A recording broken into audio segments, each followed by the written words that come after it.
This video is on section A of chapter 19. It's a pretty short section, but it does have some fundamental learning objectives.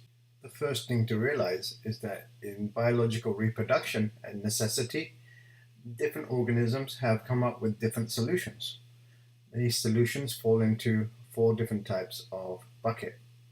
So the first solution is simple binary fission, a relatively simple biochemical process whereby the chromosome is first duplicated, as indicated in chapter 6. And once the DNA is duplicated, the membrane moves the 2 copies apart to a position that allows the cell to then divide into 2. And now you have 2 identical cells that contain the same DNA. Please understand that bacteria are wonderful organisms in that they have evolved alternative ways to exchange DNA through transformation, transduction, etc. One would think that all animals have evolved sexual reproduction, but that's not true as indicated in this figure. The hydra is an animal that reproduces by budding, and a bud is simply a growth that takes place on the side of the body. It then develops tentacles, and finally the bud breaks off from the mother organism to establish itself as a brand new creature. There are some disadvantages in that the bud contains the same DNA as the parent does, so there's no sexual reproduction. However, the vast majority of animals do perform sexual reproduction because of the advantages that it provides. The first advantage is that it creates genetic diversity much faster than asexual reproduction. And it also has competitive advantages that it gives the organisms because the brood of creatures that are produced from a single spawning of, say, salmon will have a vast diversity of capabilities. So just in case the environment supports one type of organism rather than a second, then that advantage will be passed on. It's also important to realize that most animals are diploid. Diploid means having 2 copies of each chromosome. They are creatures that are more than diploid, and there are some organisms that have a haploid circumstance, but in most cases, most animals are diploids. And the haploid phase, which all eukaryotes do perform, is brief, and that is where the egg and the sperm exist as having just 1 copy of each chromosome set. In support of these statements, I have borrowed this slide from an earlier chapter where they talk about germline and somatic lines. So a germline cell is simply the name given to those cells that produce the sperm and the egg. Once the sperm and the egg fuse together, the offspring is called a zygote. And the zygote now has 2 sets of chromosomes. So this will be a diploid stage right here. Now, as the zygote develops, some cells in its body are sequestered to become the germline for the next generation. And this pattern continues. It's important to realize that germline cells initially are diploid. And only during the final stages is the number of chromosomes reduced to half. So here, this arrow here would be responsible for meiosis, the subject of this chapter. And the previous chapter would govern all the other arrows that are responsible for mitotic cell divisions. So the vast majority of cells that an organism, an animal has, are going to be diploid. But a small fraction of those cells are going to be haploid gametes. So when the gametes once again come together, they restore the chromosome set to diploid, and the whole process ensues again. This slide contains some important words in a green background. So if this was you and you had a partner and the 2 of you wanted to have a child, then some of your cells in your testes, if you were male, or in your ovary, if you were female, would be destined as germline cells. And those cells are responsible for producing the egg and the sperms. Once egg and sperm are produced through meiosis, then fertilization is the word that we use for the sperm actually penetrating into the egg. Fertilization triggers a developmental phase that results in a diploid zygote forming an embryo and that embryo will be formed through the process of mitosis. And mitosis will continue until the diploid organism has established itself, and then the whole process will continue again by some of these cells performing mitosis initially and then meiosis to produce their own gametes. So this is the process that normally happens in higher eukaryotes. In lower eukaryotes, like yeast, the situation is slightly different. Mating entails the coming together of two cells that have opposite polarity. So this may be a minus strain of yeast, and this may be a plus strain of yeast. The mating results in a diploid zygote. The diploid zygote, which exists temporarily, undergoes meiosis to reduce the number of chromosomes back to the normal condition, which is haploid. And through mitosis, the yeast cells will continue to divide, and sometimes they can undergo asexual reproduction simply by forming spores. So the situation is a bit more complex in lower eukaryotes than upper eukaryotes. Another take-home message from this part of the chapter is that generally sperm are smaller than the egg because they carry just a couple of commodities towards the egg. The egg is normally stationary and can't migrate, it's not motile. The sperm have a tail in most cases, and that tail allows the head of the sperm to travel some long distances. What does the sperm head carry? It carries some mitochondria, but those mitochondria are not passed into the egg. So the egg that then passes on its mitochondria to the baby is responsible for mitochondrial DNA. The sperm carries a single set of all the chromosomes in this particular species, but it also carries a set of centrosomes, which are necessary for complementing the one centrosome that is present inside the egg. Therefore, they can form, upon fertilization, a spindle. Indeed, some animals go to extreme lengths to guarantee attraction with the opposite sex so that their genes have a higher probability of being passed onto the next generation. So sexual reproduction has evolved to such a degree that there's competition now between individuals of the same sex to pass on their gametes. The main benefit of sex is that sexual reproduction generates genetic diversity very quickly through a single round of meiosis, whereas asexual reproduction can generate genetic diversity, but through mutation over many, many generations. Let's revisit the term ploidy. Ploidy refers to the number of sets of chromosomes present within a cell. So if a cell is haploid, it will have a single set of chromosomes. For instance, if a yeast has 5 chromosomes, there'll be one copy of number 1, one copy of number 2, etc. So there'll be 5 total chromosomes inside that cell. If an organism is diploid, it will have double the number of chromosomes of each type. So for the same situation, here there will be 2 chromosome number 1s, 2 chromosome number 2s, etc. Indeed, some creatures like plants and some amphibians and some fish are polyploid. That means they can have 4 sets of every chromosome or 8 sets of every chromosome. But that analysis is beyond the scope of this video. One of the ways that students are tested on their knowledge of meiosis is to see how they can relate it with mitosis and overall. So there are 2 types of cell division that we are enforcing on the students. One is to learn mitosis, and that was the subject of the previous chapter.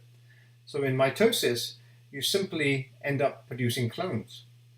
So the 2 daughter cells are produced through a situation where in S phase, the chromosomes are first duplicated.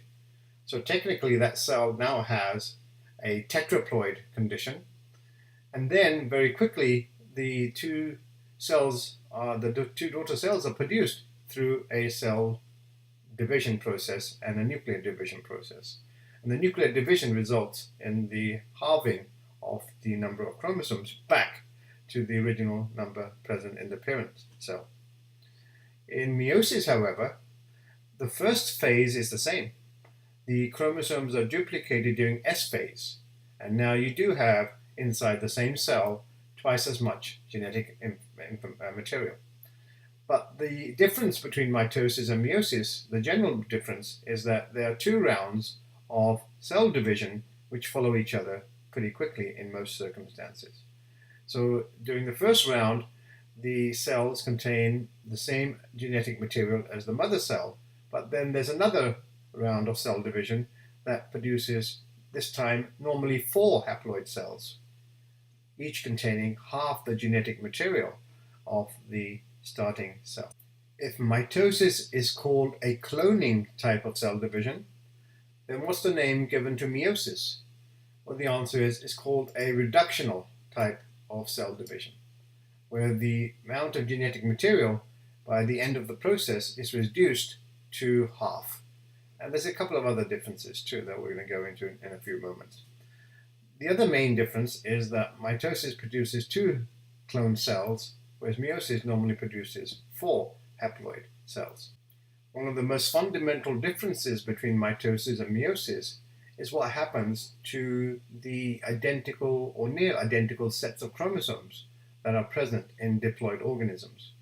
So normally we say that one chromosome set is from the father and the other chromosome set is from the mother. How these 2 sets of chromosomes behave is very, very important. On the left-hand side of this figure, in mitosis, during the process of metaphase, since there's only one metaphase in mitosis, the single metaphase allows each parent's chromosome to line up independently. So these 2 reddish chromosomes are indicated of the parent, the mother, and the blue chromosomes are indicated of the father. That's what P stands for parental, M stands for maternal. These chromosomes, when they line up at the metaphase plate, are not really interested in each other or which parent they came from. So each acts as an independent entity.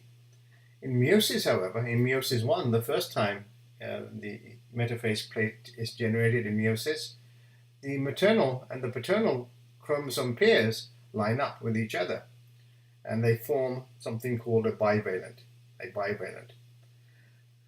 The bivalent consists of 4 strands of DNA, as we'll show you on the next slide. But for every pair of chromosomes, and only 2 are indicated in this entire figure, every pair of chromosome sets lines up with its partner. The process of how this happens is quite unknown, but it appears that along chromosomes at various places, there are sequences of DNA that are unique to that pair, and they bring the 2 pairs together in that particular species. One place where students stumble is sometimes understanding what the different parts of these diagrams are trying to convey. In this particular case, we're looking at a bivalent.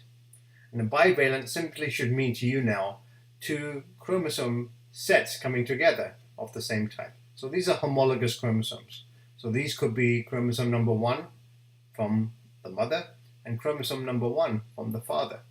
Because they are come from the same species, they should have a very similar length and a very similar positioning of the centromere. So the centromeres line up, and so do the arms. Proteins hold the 2 chromosomes together, but each chromosome was already duplicated in an earlier phase of the cell cycle, during S phase. So this double strand of helix on the left-hand side and the one next to it in blue on its right are actually identical copies of each other. So we have 2 double helices there and 2 further double helices here. So this total structure here, this bivalent, contains 4 DNA helices. Seems like a lot of logistics are invested in bringing homologous chromosomes together in a bivalent. So there must be some benefit, and the benefit lies in a process known as crossing over. Crossing over entails the exchange of genetic material between homologous chromosomes, thus increasing genetic diversity in that one particular chromosome. The mechanism itself is very complicated, but it is fantastic. And the result is that during this process, which has many steps, many different structures are formed and dismantled, leading to the overall process of crossing over. If some of you want to know some of the more detailed aspects, then you should be referred to a genetics textbook. But during the process of crossing over, The proteins enable the two chromosomes, the homologous chromosomes, to find each other, to bind to each other, then to exchange DNA very, very precisely, and then to limit how much DNA is exchanged so it doesn't happen that often, and that results in brand new combinations of chromosomes. The process that drives this is very familiar to us in that it involves proteins and cell cycle protein systems like cyclins and their associated phosphorylation and dephosphorylation that we witnessed in the last chapter. The most difficult component of this video is getting students to relate to this figure here. So in this figure, the process of crossing over through homologous recombination is outlined. If you want to know more, it's very similar to the mechanism that we used in chapter 6 when talking about DNA repair and homologous recombination. So let's try to get you to understand what's going on. The previous figure has been broken up into two parts, the top part and the bottom part. So in the top half of the previous figure, on purpose, one of the two sister chromatids is only shown in each case. So please understand the context in which this slide is being displayed. So during crossing over, one strand of the DNA is cut as well as the other strand. So you get this double strand break in one of the sister chromatids, in this case of the maternal chromosomes. This is then enticed to invade the chromatid, one of the two chromatids of the parental chromosomes. And when it does so, it forms this very sophisticated mechanism of invading and ultimately swapping segments with the homologous chromosome chromatid. In this case, if you look carefully, we started with a completely red chromosome and a completely blue chromosome. By the end of the process, we end up with this end of the chromosome being blue and this one being red. And likewise, this end of this chromosome is now blue and this side is red. So if you look at it very carefully, you will end up with this situation here, where the blue chromatid has now got a part of the red chromatid. And likewise, in a reciprocal exchange and an equal exchange, the red chromatid has now got the corresponding region of the blue chromatid. On average, in humans, the number of these crossover points, known as chiasmata or singular chiasma, is normally between 2 and 3, and that's done through observations, as indicated here. So this was a spread of chromosomes at a particular point in meiosis 1 from a human female oocyte. An oocyte is a germline cell that gives rise to egg cells. And by staining it appropriately, the chromosomes can be seen in red. The green dots indicate points at which the recombination machinery is present and is doing its job of causing crossing over. And the blue dots are just for reference to show you where for each chromosome set, this bivalent, where the centromeres of the two chromosomes are located. So please take a few seconds to understand this slide. One point of emphasis that the authors want the students to understand, particularly in relationship to the last few chapters, is how the tension in the microtubules is passed across this chromosome set, the bivalent. As you know, the chromatids, the sister chromatids, are held together by a set of rings of cohesin that lines, for instance, these red regions, and another set of cohesins that line the blue regions. The question then is, why are the two homologous chromosomes prevented from separating? And the answer is that the tension between the two is enforced by the presence of these chiasmata. So these two chiasmata are responsible, in a way, for holding these two homologous chromosomes in position as the tension builds up on either side during the first metaphase of meiosis. At appropriate time, when the cell cyclins are released, the majority of the cohesins holding this structure in place are degraded, and that results in the release of the homologous chromosomes from each other.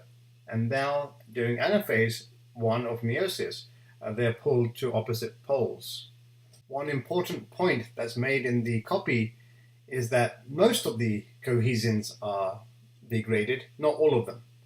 The ones around the centromeres of the chromosomes, which are holding the chromatids together, are kept in place so that the sister chromatids don't drift away.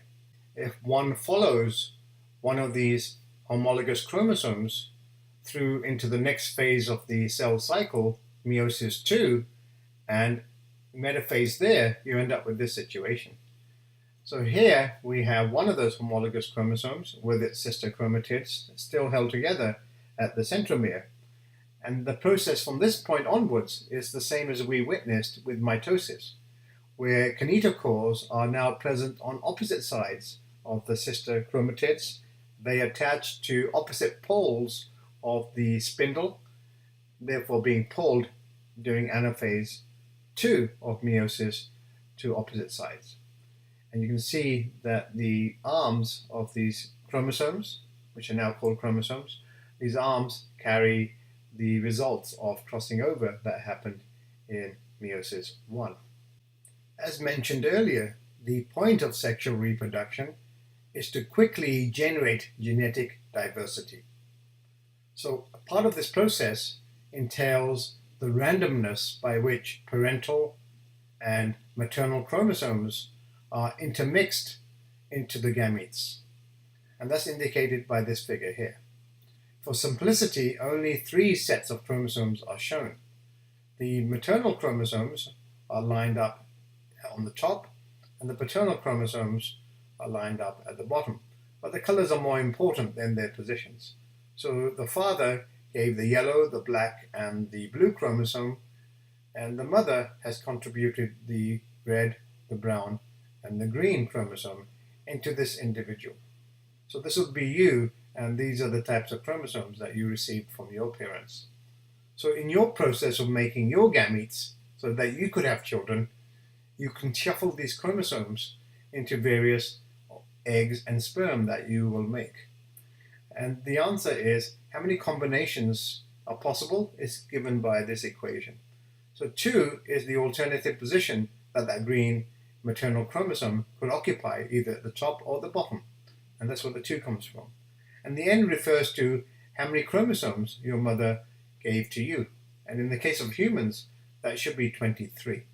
So 2 to the power of 23 is the answer to the number of types of eggs or sperm that each one of you could generate, based simply on this physical location of the chromosomes in human beings. But hang on a second, that's not enough. There's not enough variety in that. Nature has gone one step further. To ensure even greater success in generating variation, there's the process of crossing over that has to be added to the previous slide.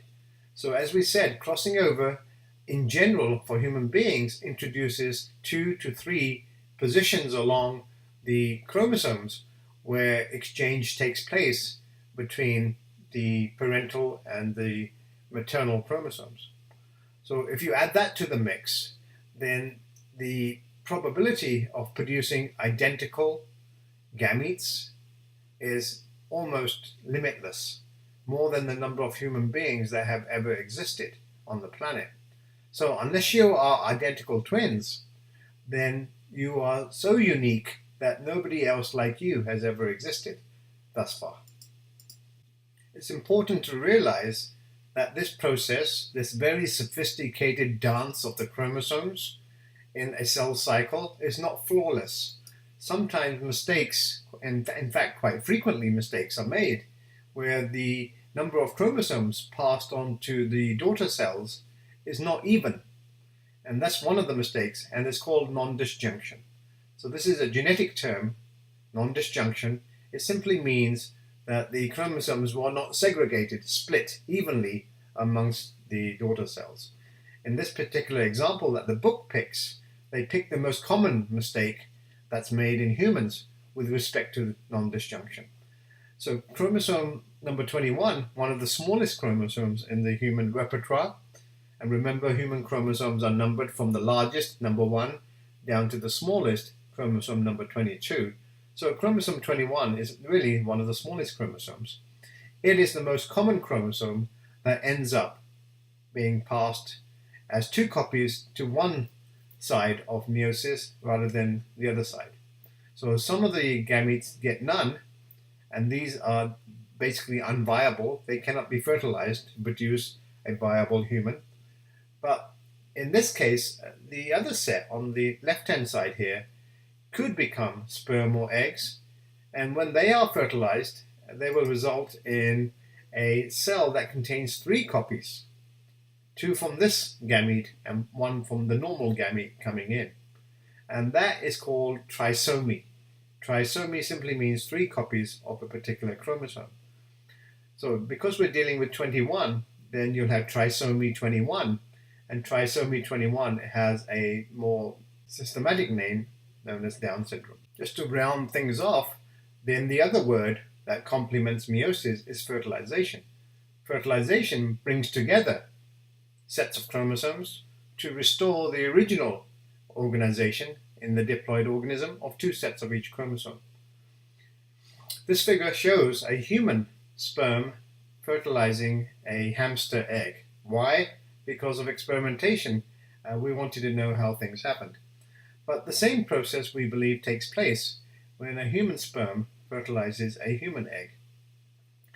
During a single ejaculation, a male will release 300 million sperm, but only about 200 will make it into the vicinity of where the egg may be.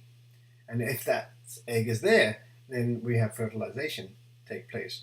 But out of the 200 or so sperm, only one, the first one to penetrate the plasma membrane of the egg, will trigger a cascade of calcium that will then change the surface of the egg, blocking the entry of further sperm.